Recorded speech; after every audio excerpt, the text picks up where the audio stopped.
Hi everyone, I'm Russ. I'm Mark. And this is a spirited endeavor. All right, so tonight we're going to go down under. That's right. All right, so we've got 3 whiskeys, 2 of them from Australia and 1 from New Zealand, and I couldn't be more excited about this. Some very special whiskeys here. Yeah, for sure.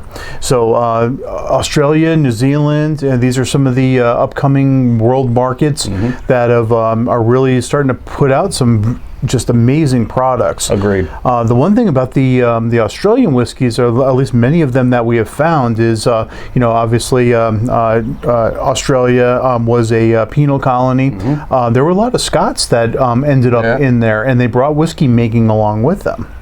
And so there's actually kind of a rich heritage of whiskey making in Australia, and it's kind of come on all of a sudden with.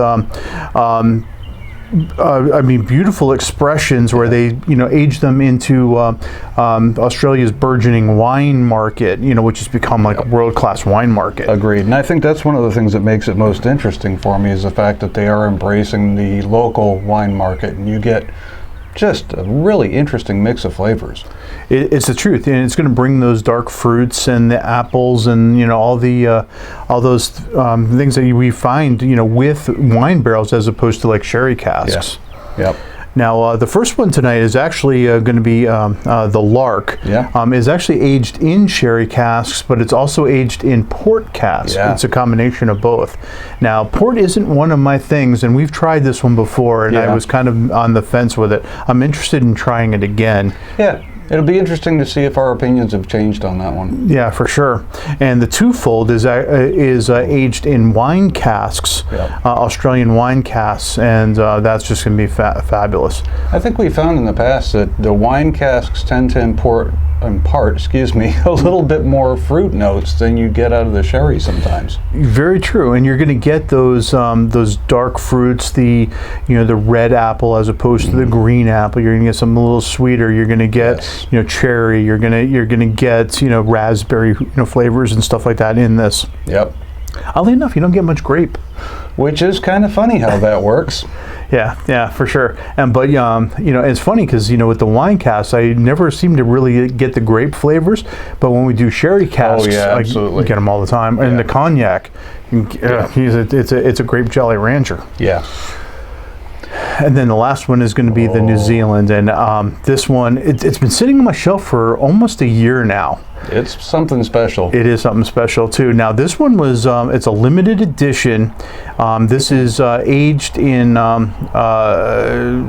wine cask too, I believe. Yeah, this is wine cask as well, but this is aged 18 years. Yeah, so this one is, it's from New Zealand, and again, a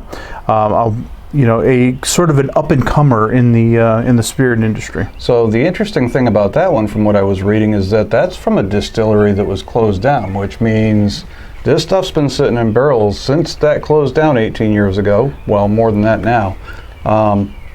But that means you can't get this anymore. No, you can't. This is what's left. And the 18 year is the youngest whiskey in this. And it is a blend. Yeah, which I also find interesting, but the packaging on this is absolutely gorgeous. Oh, yeah. I suspect, based on what's in the bottle, that's going to be gorgeous as well. Really looking forward to all of these. Now, what's really, really cool, Australia and New Zealand both have, very, very wild temperature swings and everything too. So, like what we found in like the American West, where you get, like Colorado and Texas, where you get the high highs, the low lows and everything. Australia and New Zealand have that also. Yeah, and it imparts flavors very quickly, and the flavors that are imparted tend to be a little bit deeper. Yeah, for sure. And they're going to use local products. In fact, the twofold uses a local the Tasmanian uses local grain. It's a peated whiskey, so it's the peat from the Tasmanian Highlands, 60 million year old peat. Yeah, that's crazy. Ooh. Plus, I think that one's wheat as well as barley. Am I remembering correctly? No, the twofold is the wheat and barley. Oh, I'm sorry. Okay, yeah. You're absolutely right. Yeah, so that's wheat and barley in that one. The Lark is a single malt. Right. Yeah. Excellent. Yeah. So yeah, going to be some really interesting stuff tonight. I think so. I think we should get into it. I agree wholeheartedly. All right. So what's first on the list? All right, we're going to hit the Lark. Now, it's again, we've tried this one before, and I kind of want to just retaste this one, and then also to kind of round out our down under experience, out of the southern hemisphere. Well, and it's good to reacclimate a little bit, and that way it'll put the other two in perspective. Oh yeah, you know what? I just pulled that cork, and man, did I just get that funk, that port funk. Yeah, there is a very distinctive funk that goes with that. Well, I remember this being a very malty whiskey. Yeah, somehow like what comes to mind when I think of this one is like musty wine cellar, if I remember correctly. Yeah. But we'll find out. I mean, it's got beautiful oils on it. I mean, it is an oily whiskey, and I don't think we ever had any issue with like the palate cling and everything. Agreed. No, I seem to remember that as well. But port seems to bring a little bit of funk too, or at least it brings out like the maltiness. So Yeah. if it's really malty, and then you get that port finish in there, it really does put a nice like funk. I mean, that's the only thing I can. I agree. So 43% ABV, and this one was bottled in 2011. I happened to glance at the label there and noticed that. That really, Interesting. yeah, maybe that we've let the oxygen get to that one a little bit, and it's sat a little bit. It's mellowed it out. Actually, that smells a lot like a Scotch. I like that. So it's definitely malt forward, but there's this nice sweet fruit note that goes with it too. Yeah, I'm getting the maltiness, but I'm also getting a little bit of I'm getting that peatiness in there too. Mm-hmm. And this actually reminds me of a little bit of that Talisker Storm that I just had. Yeah, no, I would agree with that. Wow, Just on the nose on that. So you've got the little brininess. You've got you got the maltiness. You got the a little bit of funk from the port wine cask that sort of leans it more into that direction. Almost a little earthy note. And ABV is not very pronounced on the nose, which at 43%, I'm not expecting it. Yeah, I could put my nose right down in that glass, and it's not. It's all right. Wow. Well, cheers. Cheers. Little drying. Yeah, a little spicy. Oh, but you know what? And that little cough brought up a beautiful caramel note that I didn't get the last I'm going time. through right now. Yep. Wow, that's strong too. Yeah. The caramel note, I mean. Yeah, that caramel note is really strong. I'm still getting that little that funk from the port. It has that the chalk flavored mushroom. Yeah, chalk flavored mushroom juice, I think is what you called it. Yeah, I believe that is correct. So I'm getting a little bit in that too. It's got that earthiness of like a mushroom. That almost like a little mealiness in there. Yeah, I come back to it on the nose and I'm getting more of that than I did initially. But this one's sweeter than I remember. Yeah, and I picked that up initially. Immediately on the palate, I got that sweetness and that maltiness, and then on the back end, it turned into that caramel. And then at the very tail end of that, I got this this kind of funky note that I'm not. Bad fruit or something. Yeah, and I think that's apropos. It's like a little melon that's just a little too old. You get that musk melon. Okay, so second sip, I'm still getting more of the sweetness up front, a little bit of that peat in the middle and the back end, and I'm still getting that musty kind of fruit note on the very back end there. And maybe that's the maltiness of this. Maybe the way the malty aspect combines with the peat. Yeah, with the peat and a little bit of that port and everything really makes it a very earthy whiskey. It really is. Yeah. And I think the mushroom description is kind of apt with this one. Yeah. There is certainly an earthy aspect to it. Yeah, it does have that like mushroom meatiness kind of on the back end of it. I will say, initial and mid palate, I like it. No problems. The back end, I'm not quite a fan of. Right, but you know what? I like it better than I did the first time. I would also agree with that. Yeah, I think a little air in that bottle did this whiskey a lot of good. Mm-hmm. I'm gonna give that one a thumbs up now. Yeah, no, I agree that my opinion now is higher than it was the first time around. Yeah, I don't think it'll be a go-to whiskey for me, but I'm glad it's on my shelf. Yeah. No, I agree with that. I mean, if I was to rate it, I think I'd put it at a 3 at this point, and I would suspect that my score last time was a bit lower than that. Yeah, I think I had it at like a 2 or 2.5. Yeah, I think that's I think probably a 3. Now that on the on the revisit, I think a 3 is probably pretty solid. I'll say this much: I haven't tasted anything quite like it before. It is definitely unique in my experience, and for that alone, I can certainly appreciate it. If I had it, I would certainly drink it. I don't know that I'd go out of my way to get a second bottle of it. Right. So. Yeah, I think once this bottle's done, it's going to be done. Yeah, no, I can see that's a good experience. But I like it. Mm-hmm. I don't love it, but I like it. No, I'm with you on that. Okay. Excellent. So next up, twofold. Huh. So Starward, and this one is drum roll, please. 40%.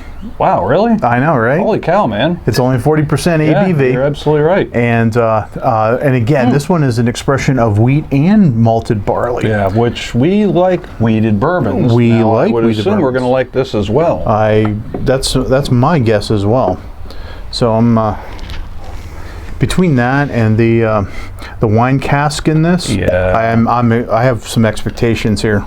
I'm thinking like one of those candies that's got the cream and fruit combined. I'm expecting something similar to that, but I guess it depends on just how predominant the wine part of it is. Yeah. Normally the wine cask stuff has been pretty forward on the fruit notes, so I'm expecting this one will be similar. Yeah. Nice color on it. I know, that's beautiful. A gold, nice dark gold. That's got nice palate or glass coining as well. I was looking so I'm starting to think there's probably no color added, or it's probably not chill filtered either. I would think so. That's got a very light nose. It really does. That's the funny thing is soft. that candy that I was thinking of initially is kind of what I'm getting, but it's very faint. Yeah, this is very soft. Yeah. It's nice. I mean, what I'm picking up in it and everything just seems to resonate well within my nostrils here. It's it comes across like it's going to be pretty. It's not going to be in your face. No, but it comes off a little playful too. So I'm getting some like candy notes in this. Definitely. Maybe a little bit of fruit. For me, it's just a general sweetness. If there's anything fruit-wise that kind of stands out, it's almost like orange. Yes, you're absolutely right. There's like it's got a little citrus note. Yeah, yep. It's got a little citrus note in there, and I'm gonna put it out there too. I mean, it's almost got a little bit of a bready note. Yeah, like if you're making like cranberry bread. Yeah. And you get a little bit of that orange zest in the cranberry bread. That's kind of what I'm getting. That's maybe with the raisins. Yeah, I really like the nose on this one. Again, it's not in your face, it's subtle, but there's a lot there. Yeah. All right. Cheers. That's as light on the palate as it is on the nose. But that is nice. That is really nice. That is. Again, I'm thinking of that cranberry bread aspect. It's got a little bready note. It's got a little bit of cranberry note, a little bit of citrus going on in there. Maybe some fruit on the back ends, maybe like a cranberry or cherry note. Yeah, that interestingly, it's not especially oily or viscous on the palate, but it's not overly thin either. It's a little drying on the palate too. Got some tannins. Bit. Yeah, and there's a little bit of oak to it, but not a whole lot.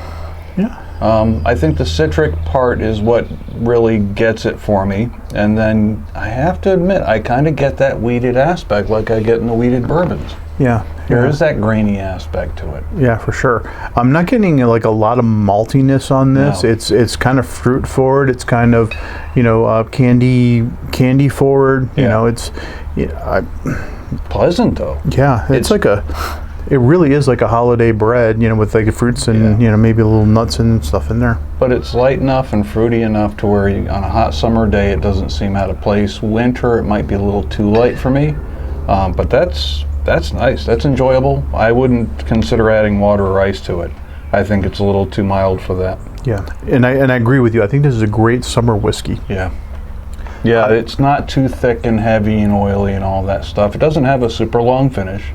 Doesn't overstay its welcome, and it's not dark and heavy. I like that. That's nice. Like that. This is very pleasant. This is very playful. I enjoy this one. This is refreshing. You know, I just noticed on the nose when I went back for that last sip, there's a little tobacco note.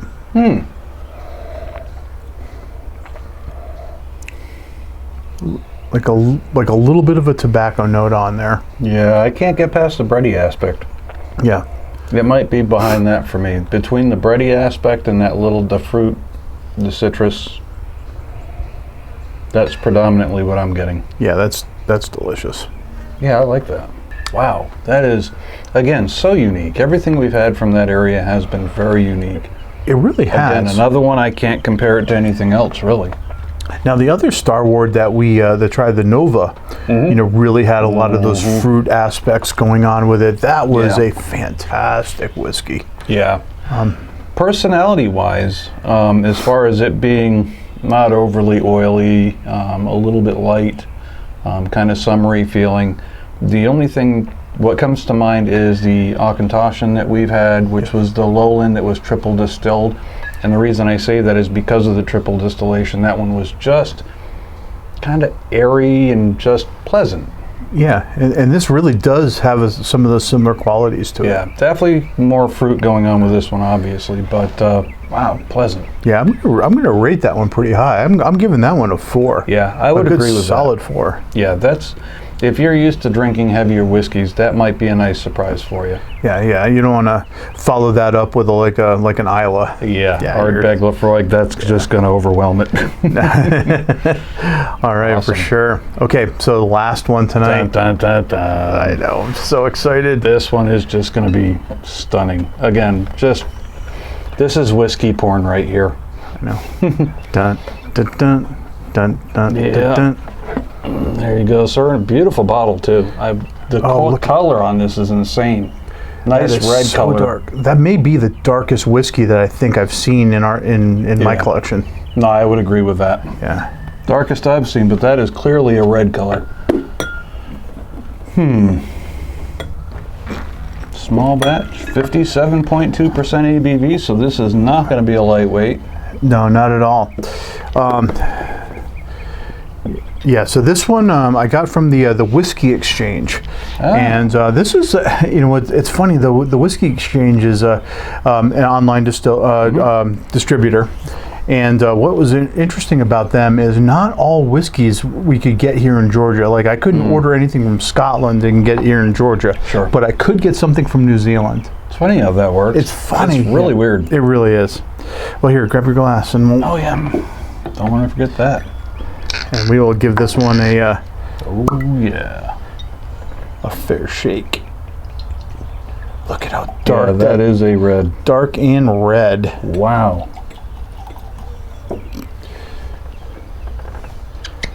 Yeah, that is a very dark color. That goes beyond amber. There's a nice reddish hue to that. The oils on this thing just go for days. Yep, beautiful.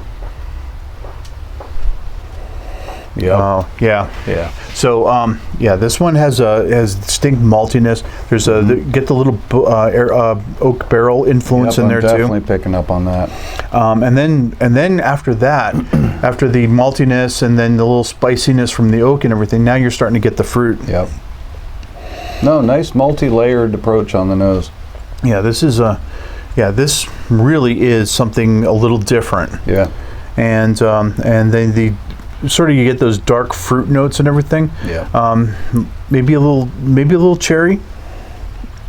Maybe it's a little more like a plum.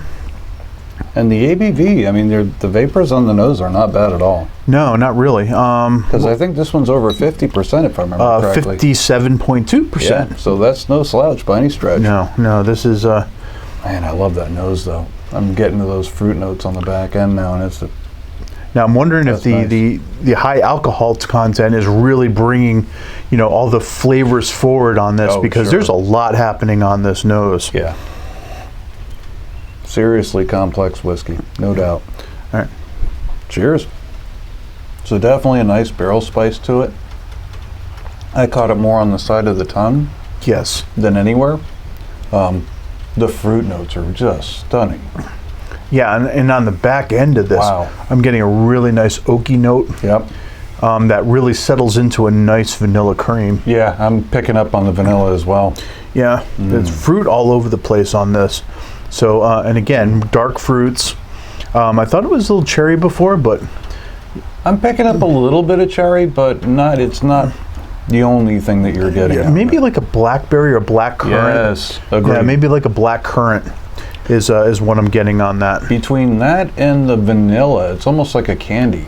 Yes, it is. It is sweet. I mean, Yeah. it starts off very spicy, but settles into this beautiful Yeah. sweetness. The spice is nice, though. I like the way the spice presents in this one. I do too. And It'd be boring without it. I think so. And you know, what's also nice, it's got a little drying on the tongue, a little bit Yeah, of a little tannins bit. and everything too. But again, that just sort of accentuates it rather than detracts from it. I think this is a beautiful whiskey experience. Well, this is one that makes me salivate the second I take a sip, so the drying qualities aren't noticed for long. oh yeah, for sure. If I start drooling down the front of me, this is because of this. When you start talking an 18-year whiskey, this is what I expect out of it. The depth of flavors, the variety that you get, and just the balance is really nice. And with especially with a high ABV on this too. And you could, if I didn't know any better, I'd say this was high 40s maybe. Yeah, I would peg it 50 tops. Yeah. And but I mean, but the flavors it brings to the table, just makes me now think that it was a much higher alcohol content. And that's got they used European oak for part of that too. They right? did, yes. Wow, because normally I'm not a huge fan of the European oak. I don't generally like what it brings flavor-wise compared to American oak, but this one I'm enjoying that oak that I'm getting. Yeah, and then the finish in the wine casks. Yeah. I mean, that's just that was just brilliant with this whiskey. Yeah, clearly that's where the fruit notes are coming from. There's no doubt. Yeah, this is a delicious whiskey. Now the nice thing is, after you've had a sip or two, you go back to the nose, and the oak is pushed back a little bit. I'm getting a little bit more of the vanilla, a little bit more of the fruit. Yeah, I didn't pick up the vanilla the first time around, but now revisiting it after having tasted it. Now the nose is matching the palate for me. Yeah, and if you open your mouth a little bit, what I found too is after having a sip of it, and then open your mouth a little bit, and then kind of breathe in with both, and you really can pick up some interesting flavors in there, and an interesting nose. Yeah, and I get just more and more depth in that, and every time I go back to the nose on this, I'm just picking up something else, whether it's a fruit or whether it's a little vanilla cream. Funny thing is if I inhale and then exhale through the sinuses after taking a sip, I almost start getting like a little hint of apricot to it too, which surprised me. Yeah, I could see that. Using your sinuses as part of the tasting process makes a huge difference, because a lot of times you can pick up things you normally wouldn't. Yeah. And by running it through the sinuses, you're getting some of the alcohol vapors out of the way, which gives you a bit more room to get to the flavors beneath it. But yes, no, like I said, if I think of an 18-year whiskey, this is what I have in mind. Yeah, I think this is. I think this is a spectacular whiskey, and I'm glad we got a bottle of this. Honestly. Hard to believe the ABV is that high on that one. That's just stunning. It belongs. Like everything about this whiskey belongs. It's a shame there's not more of it. I know, right? That's a keeper. Yeah, it really That is. is definitely a keeper. So, on our scale, what do you think? Oh, it's a 5. I agree. I couldn't go It's a any lower 5. than a 5. I might even bump it up higher than a 5 if it was possible. That is a really good whiskey. Like I said, the only downside, in my opinion, is the fact that it's no longer available. But I certainly appreciate the fact that we've got this one bottle, and it's something special. All right, very good. Awesome. All right. Well, thanks for joining us, everyone. Yeah, we really enjoyed this one. Take care. All right, we'll see you in the next one.